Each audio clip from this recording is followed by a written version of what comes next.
Bonjour très chers compatriotes. Ezali wa bino Pierre Mike Mulowai. Lelo tozo kolobela likambo. Tozana makambo ebele to kolobela. To kolobela pe na analyse ya discours ya syndicat ndokolo. Mais na vidéo yo, je ne pense pas que to kolobela ngo to kosala nani deuxième vidéo pour to kolobela ngo tozana makambo ebele ba point ebele oyo il faut to expliquer na peuple congolais likambo nini ezoleka na République démocratique du Congo pe libanda ya République démocratique du Congo mais pona mboka na bango pona mboka na bino pona mboka na biso oyo ezokule du lait et du miel. Tozali na ba point tellement moi ebele mais sikoyo tozokende kobanda nano na situation ya que boyebi que nani sur le plan international nani tozokende koloba ke nani Kabila ayaki balingi ke non nani Russie a couvrir ye Russie azala soki parrain na ye abundela ye et tout ça ndenge bazo sala pona nani pona bamboka mususu kuna na nani na azikuna mais babosani ke makambo nyonso ezaka na particularité nango. La République démocratique du Congo ezali bamboka mususu ya banoka nisawana te. Mais le lot déjà Russie a boire ici Joseph Kabila, Russie a rejeté Joseph Kabila. Pourquoi? Parce que Russie a lingi à s'approcher na États-Unis de façon que bango pe baloka ba intérêt na bango sur le plan international et surtout sur la position na niveau international. Parce que nous avons des relations dans des pays, des relations bilatérales, latérales avec Banani et Naba pays Mususu. Et puis, tout ça, Naba relation Mususu, Naba relation commerciale, Naba pays Mususu. Tout ça, Naba relation Kirikiri. Mais la relation, nous sommes en attente, nous sommes en Kobeba, il y a que l'économie, nous sommes en Kobeba. Parce que le pays ne dépend pas seulement quand Naba Biloko y a produire. Le pays dépend de ce qu'il produit, de ce qu'il exporte et de ce qu'il importe. Na éviter ce qui bat l'économie de Baïbi Babilo Congo. Babilo Nyonso wana ndezo sala que pays est tourné kitoko et tout ça. Mais pour payer tourné kitoko na Babilo Nyonso wana, il faut ba relation na yo bilatérale et latérale, ba relation diplomatique ezala bien na ba pays na ba pays ebele. Yango bomona ka ba ambassadeur bazalaka et tout ça eza pona koluka ba relation nyonso wana. Mais Kabila ye azokende koluka ba relation yake ye nakati ya kwa bize babiloko mususu ba ya couvrir ye nakati ya kwa bize babiloko azokende koboma batu kosala ba crime de guerre kosala ba crime contre l'humanité kosala ba nini mais ba ya couvrir yo ndenge nini.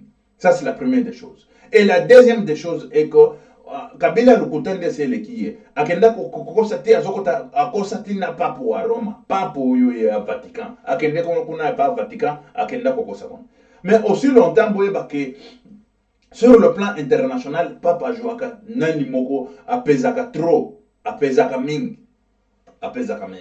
mais ndenge papa ya telemelie je ne pense pas que nani mutu moko akoki kokoka pour afandisa lisusu Joseph Kabila. Russie et moko lelo tozoloba tozana bino ke Russie azali na rendez-vous na nani na États-Unis. Russie a okende États-Unis nani Putin soki Vladimir Putin wana Vladimir Putin azana rendez-vous na Trump na États-Unis a okende nani États-Unis le 3 juillet. Le 3 juillet a kozala na nani na États-Unis. À États-Unis de façon. Non, ce n'est pas le 3. Déjà, c'est le combien le 6 ou le combien? Le 16, pardon. Voilà, je viens rectifier. C'est le 16. Le 16, à la réunion, à Bakukutana, na Trump. Na réunion na bango wana ezali ba makambo na bango ya ba relation bilatérale et latérale et puis sur le plan aussi il y a ba boyebi ba positionnement sur le plan international. Neti ba oyo bazalaka ba groupe oyo tozolo ba ya ba G7 ba komaki ba G8 si j'ai une bonne mémoire. Espagne peut à côté kuna après ayeko longwa na ba crise et tout ça mais Russie peut azaki kuna ba longola et tout ça bazoluka de façon que nakata ba vote wana batu bazalaka na c'est-à-dire na ba position moko kitoko et puis bazaka na ba relation mususu ya bien na ba pays mususu. Mais wana bazolo bela peba makambo mususu ya ba pays mususu bazolo ba mendi yo comment est-ce que toi tu traites ba relation na yo na pays wana ozomona ba pays wana makambo zo sala boy. yango mbomonaki basimbisaki Kabila touche ezalaki ndenge nini, c'est-à-dire Kabila ke ko simba touche na ndenge azanga koyeba Kabila la République démocratique du Congo, il faut que dans le Conseil des Nations Unies, Conseil de sécurité, pardon, dans le Conseil de sécurité des Nations Unies, bakende ko siéger kon. Bon nani boye bakishe ukitundu na nani ce qui encore Tambo Mwamba bakendaki un peu partout batournaki na Afrique wana kokende ko sensibiliser ba africains de façon que ba africains ba voter bango ba pesa bango ba voix de façon que bazana na siège na Conseil des Nations Unies. Mais ce qu'on a Conseil de sécurité des Nations Unies, parce que je dois bien préciser, le Conseil de sécurité des Nations Unies. Mais le temps bakendaki, Africains n'enga bazakana bango, ezalaka kaka moi sentiment, sans regarder ni à gauche ni à droite, sans regarder le pour et le contre, sentiment kaka, pour azaya biso baké ba voter. Sans pour autant regarder tout d'abord bateau tout ce qui nous voter bango, est-ce que bazana maboko pembe aussi longtemps parce qu'on a décimé son peuple bayebi bien des pays africains là. Afrique ce qui naebi que mokolo kaka Congo ko komata ndebo komona ba pays mususu ko banda komata parce que baza tellement moins intelligent de la planète ba peuple wana. Yamona lobaki que nakoya wa pour développer discours oyo to monaki à gauche à droite mais discours ya syndicat dokolo to développer en groupe. Voilà, tozongi na sujet. Bakendaki ba neni ba voter ndenge ba africain sans peser le pour et le contre bango kaka pona sentiment bake ko voter Kabila ba voter la République démocratique du Congo azui siège na Conseil de sécurité des Nations Unies. Conseil de sécurité, voilà, Conseil de sécurité des droits de l'homme des Nations Unies. Voilà, Conseil de sécurité des droits de l'homme des Nations Unies. Il faut préciser. Bon, tant que siège wana babando ko beta tolo to siège boyna tout ça. Mais aussi longtemps pour na bango Kabili. Tozolo ba Kabili, c'est-à-dire qu'ensemble il y a bato Kabila. C'est-à-dire que ce que bazui c'est nani wana ezali net couverture moko boy ba mitie pour bango babo makabatu basala ka ba crime contre l'humanité basala ka balokati biso tozana conseil de sécurité biso soki tolingi ko voter boy bango ba kei kuna kaka po ba voter pona mabe na bango bazo sala soki ke ekoyeli bango siko bango balobaka te bo voter biso bo moni tout ça po ba ko saka batu kaka ndewana. Mais aussi longtemps, boyebi ndenge Kabila zawana azo akabatu azo profiter azo nuire aux autorités na ye azo tinda basoda bazo kende kobomaka bato à gauche à droite bazo kende ko assassiner bato kotumba banda ko bato aussi longtemps yende mutu il faut protéger bango mais yende mutu azo tinda po batumba baboma bato ango et après ay ko lobaté non biso tozo batela peuple eza biso te siko na idée wana nde bakandaki nango sikoyo na Conseil de sécurité des droits de l'homme des Nations Unies. Pour bazaka wana neti ba autorité moko boye na Conseil de sécurité mais bango babomaka bato à gauche à droite bazo sala ba 87 fausses communes bazo boma ba désespère bayaki ko sala ba enquête bazo sala de n'importe quoi. Mais bazar na Conseil de sécurité et à Nations Unies, Conseil de sécurité des droits de l'homme. Mais bango bazo sala le contraire, babomaka bazo boma batu, bazo décimer peuple, bazo yiba peuple, détournement des fonds publics, au salibo babomio, au salibo batio na prison et tout ça. Voilà.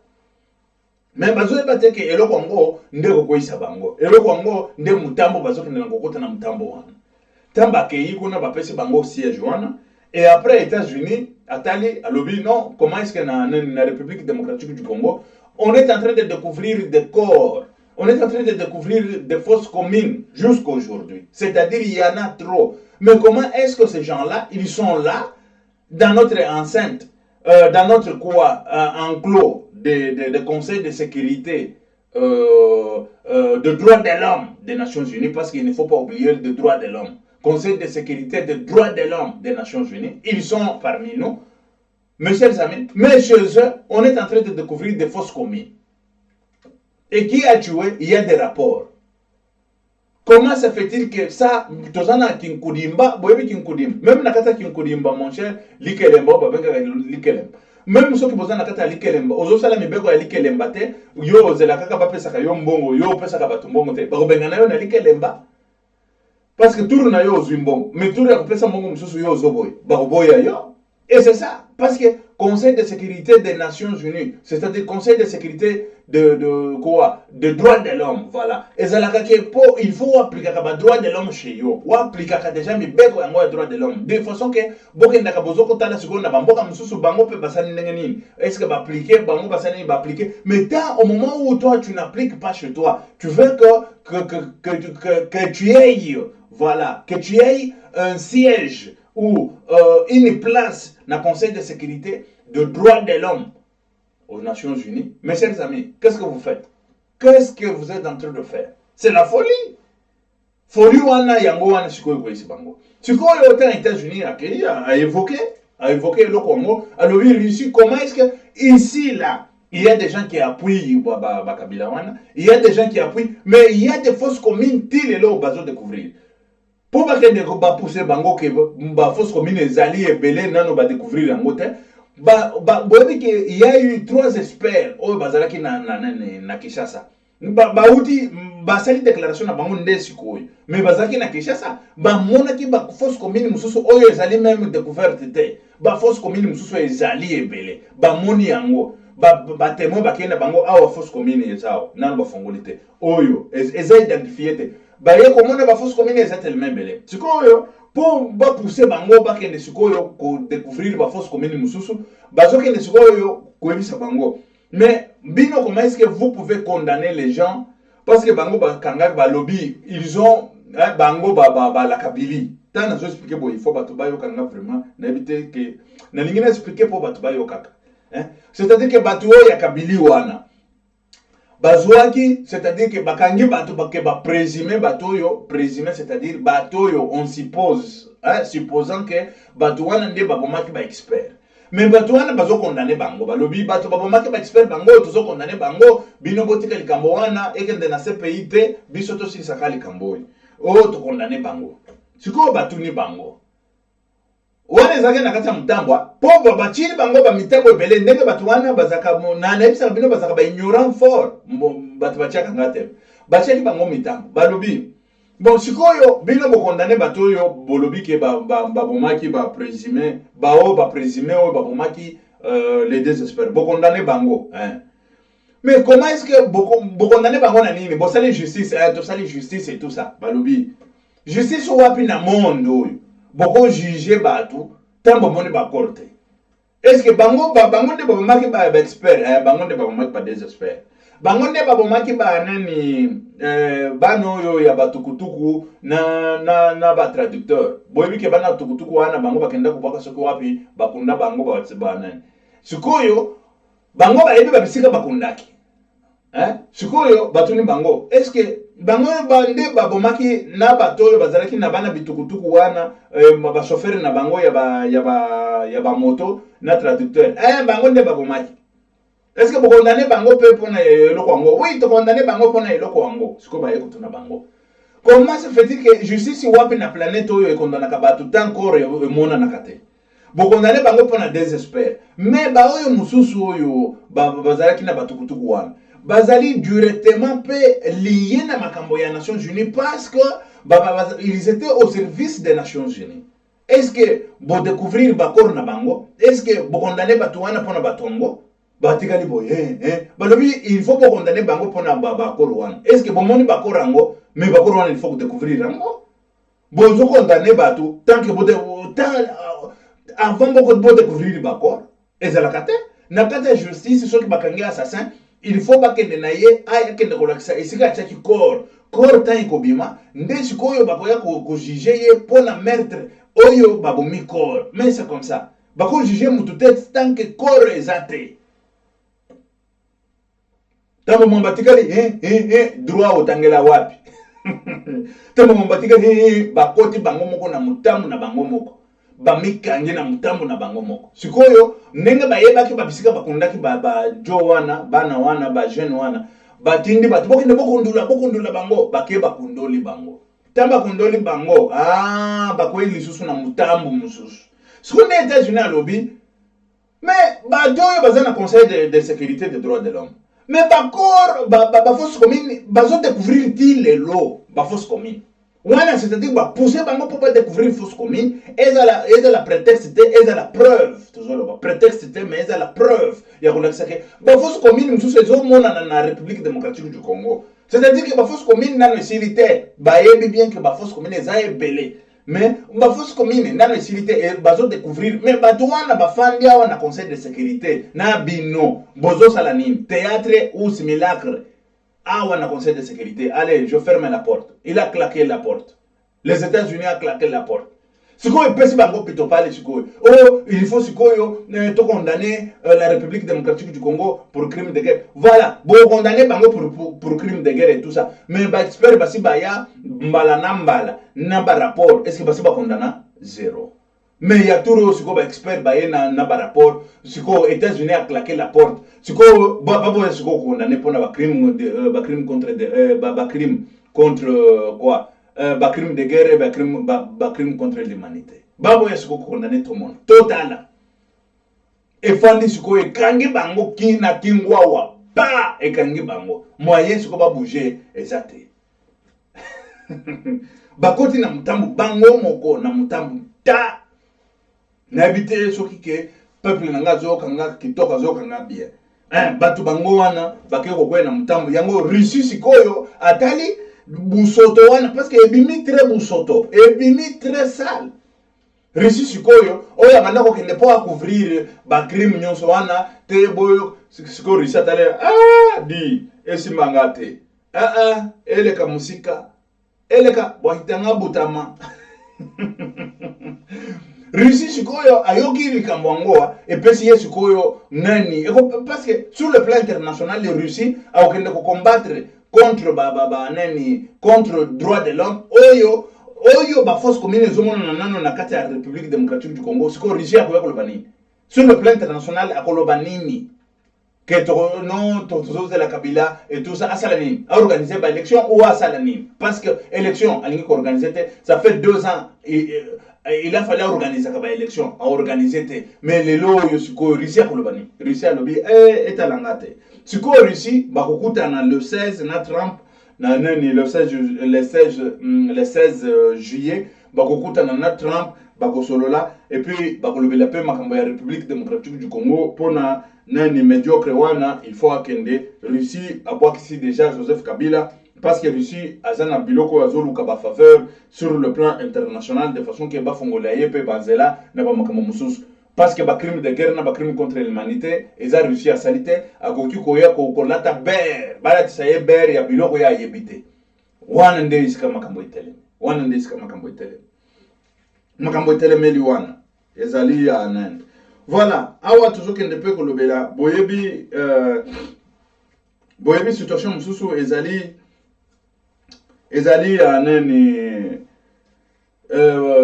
na Afrique wana il y a déjà ba pays bakokutana mingi bakokutana le 3 oyo bakokutana na nani na Mauritanie bakokutana kuna po basolola ba makambo ya Afrique oyo ezotala ba relation bilatérale et puis na ba désordre en Afrique et tout ça eza ba nani ya Union africaine. Et de toutes les façons, wana ba kende kolobela pe makambo ya République démocratique du Congo ezali na nani Nouakchott ezali capitale ya nani ya Mauritanie et sika wana ba kende pe kolobela makambo ya République démocratique du Congo parce que makambo ya République démocratique du Congo il faut pas bouger presque Afrique mobimba de façon que basala ndenge basala ki ya jamais puis bakangaye pona ba crime contre l'humanité na ba crime de guerre. Yango wana bozomona makambo eza wana c'est-à-dire le 3 juillet là les lotos c'est dans 2 jours les lotos le premier dans 2 jours ba neni réunion eko salema na Nouakchott et sika ba kolobela pe makambo ya République démocratique du Congo pona ko kende ya Kabila et puis pona ba élection oyo alingi ko salate na décrispation politique oyo alingi ko salate. Bon, secrétaire général, il y a ONU à cause de la Chebiso, secrétaire général, il y a ONU, les 10, je pense, d'ici là, les 10, secrétaire général, il y a ONU, Oyo, Nani Guterres, Antonio Guterres, à cause de la République démocratique du Congo, pour nous Kabila ke, akoki se représenter lisusu te parce que Kabila alingi na ye koloba na ba discours na ye ke akoki ko se représenter te, mais ndenge tozokende koyoka ndenge ba article mususu eke kobima na RFI azoloba Kabila alobi ako sala discours na ye le 17 juillet, mais babiloko nyonso wana ezali ba échappatoire, ezali ba biloko ya solo te, ezali ba biloko Kabila azokende kokosa de façon que bana ni atika kata ekendaka po akende a se représenter atia ka candidature na ye basala ba simulacre ye nanga asala na ye neti aboyi ekende na cour constitutionnelle tango koma na cour constitutionnelle basala neti ba na bango na atia batu na ye ba cour constitutionnelle asala pe simulacre mususu atia ke Kabila il peut se représenter et tout ça. La situation nyonso wana ezali ba situation bazotelemela bango bayeba déjà que bazali na problème sur le plan international ezala ba juge ya cour constitutionnelle, même na bana na bango bakoki konyata Afrique bakoki konyata nani États-Unis te bayeba kango te. D'ici là balobi liste ekobima ya batu nyonso oyo bakoki konyata États-Unis te, batu nyonso baza na cour constitutionnelle pe bomona liste na bango ekozala kuna yake bakoki konyata États-Unis te. Et puis ekozala kaka États-Unis te tozokende kozela de façon que nani nation Union européenne pe abimisa liste ya ndenge wana abimisa batu wana bazala même na bana na bango wana nde tozosenga na Union européenne yake même na ba famille na bango banyata nani awa te, parce que bango bakoki kofanda kuna me batindi bana na bango bafandi na bapoto awa, bana na bango bazali na ba États-Unis na ba Europe et tout ça wana il faut de façon que ko frapper fort de façon que likambo wana ekanga pena bana na bango bao bazana ba nationalité bao bazana ba mikanda babotola bango mikanda bazongisa bango na République démocratique du Congo wana eza demande oyo il faut esalema yango ezokende na kotambola bomona même tamba marche salemi na Bruxelles.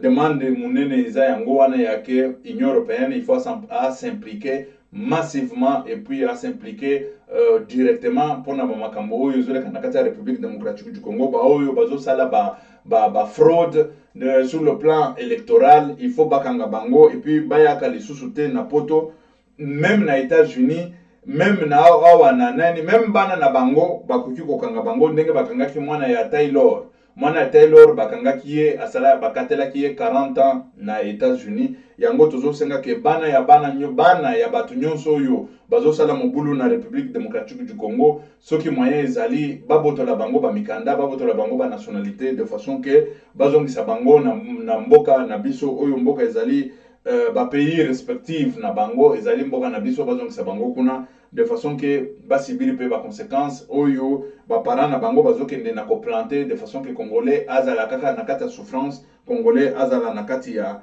nani. Mais wana bokoyoka ba liste ekobimaka la mingi te, wana tuzosenga ka na Union européenne totinda mikanda na Union européenne de façon que ba famille na bango bana na bango bazawa na bapoto bafandi na bapoto awa il faut baye bango baza banani babotola bango ba mikanda babotola bango ba nationalité bazongisa bango wana ezala na kati ya Union européenne de façon que batu wana baye bakondenge nini ya kosubir ba conséquences oyo bazokende kosala oyo ya ba corruption oyo bafandi na nani bakote wana ya basemi bakote wana ya ba cour constitutionnelle bakote nyonso wana batu nyonso wana bazosala babiloko nyonso wana il faut basibir babiloko ngo wana ezali likambo oyo toza nango yake il faut nani Kabila il faut que Kabila aye bandenge nini akoki kokende sans problème sans ko sopa makila ya bana Congo. Bon, situation mususu toza nango tozokende koloba situation ezali ya Tarsis Loseke Tarsis Loseke boyebi ke Tarsis Loseke akimi akimi Chibala. Tarsis Loseke bazaki na Chibala ba sikoyo problème ezui bango baza wana oyo ezali photo mais Tarsis Loseke abimi mwandambo bango wana problème eza wana eza nini c'est-à-dire a démissionné na idps Tchibala. Boyebi ke Tchibala asalaki idps na ye oyo azokende kobenga idps eli Tchibala. Bon, Tarsis akotaki kuna, Tarsis ta akotaki kuna, bazalaki soki 4 boye po basalaki regroupement politique na bango ou regroupement banani ndenge ba parti politique ezosangana de façon que bakende na ba élection. Mais Tarsis esika akendaki kuna epesaki ye mwa mobulu aye komona ke bakoéchouer lamentablement. Lelo oyo asalaki déclaration, c'est hier asalaki déclaration na ye ouvertement azokende kolobake alongwe a déposé alongwe na nani IDPS Tchibala akoki kofanda na IDPS Tchibala te. Pourquoi? Parce que ezali parti moko ezali incompétent pour mobiliser même 1% de la population. Aussi longtemps azali na pouvoir, pour le moment azali na pouvoir mais incapable ya ko mobiliser même 1% de la population. Mais wana ekozala échec moko lamentablement oyo bako benga ke échec maman na échec yango wana. Sikoyo Tarsis alobi non ndenge za wana il faut alongwa na IDPS wana a déposer abimi accueilli et puis azokende koloba il y a beaucoup de nani ba plateforme ebele oyo bazokende na koluka ye oyo bazo solliciter ye de façon que azala na plateforme na bango ba plateforme wana parce que ba plateforme neti ya Tchibala ezali ba plateforme moko ya mike oyo eza voué na échec, eza voué na échec parce que bazali incapable ya mobiliser même 1 seul % ya batu. Aussi longtemps les lots bazana bokonzi, bazana ba moyens, bazana possibilité, mais baza incapable ya mobiliser même 1% ya population. Tarsis a pakati akimi abwakisi Tchibala. Tchibala ndenge zawana c'est déjà fini. Mais boyebi ke Tchibala pe nango yo olengankoi toloba. Normalement il a fallu basala tripartite. Tripartite na bango ezali entre olengankoi ndenge boyebaki ke ezalaki bongo olengankoi na nani na sensa na ye gouvernement Tchibala ezakuna après présidence ezakuna et tout ça basangana basala musala ensemble de façon que ba organiser ba élection basala ba biloko nyonso.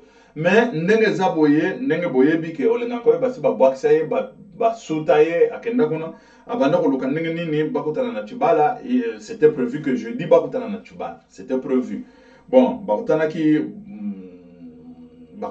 je pense jeudi passé bakutanaki na Tchibala, mais il a fallu bakutana banda kosenga de façon que bakutana na Kabila, mais ti lelo na bakutana na Kabila te. Kabila azoba kisaye basi batie vraiment oyo babengaka na coin.